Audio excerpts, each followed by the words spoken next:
se chama Nós, Mulheres da Periferia. Se a periferia tivesse sexo, certamente seria feminino. Como o coração de mãe, ela abraça seus filhos sem distinção, sem ver se é belo ou feio, dentro ou fora dos padrões. No dicionário, periferia é a região mais afastada do centro. Um termo que designa apenas um espaço geográfico, não em algum lugar da cidade.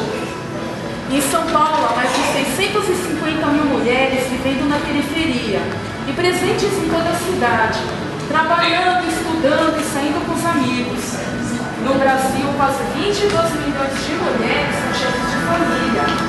E para quem é considerado uma favelada, alcançar o ensino superior é quase impossível.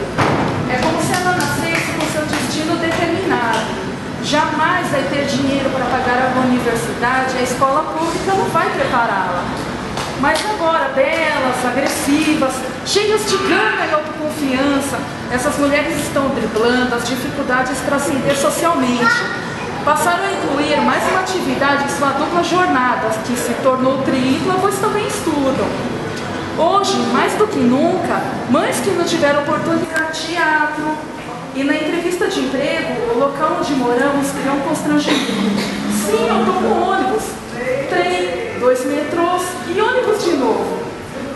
No happy hour é comum escutar: lá entra carro? Essa hora é perigoso?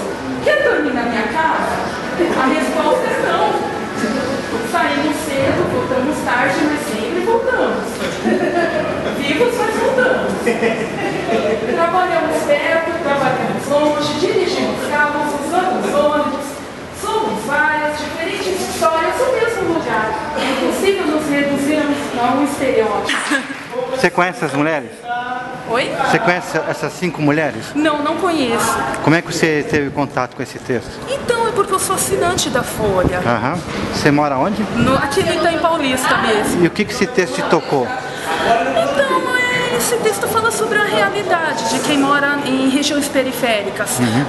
Tem pessoas que têm vergonha de falar sobre a região que mora, sobre o bairro que mora, e já tem outras que batem a mão no peito e falam: sim, eu moro na periferia, pego 2 ônibus, pego o metrô, pego o trem, e mesmo assim, tanto chegando cansadas no serviço ou chegando cansadas em casa, ainda tem aquele orgulho de falar: pelo menos eu estou trabalhando.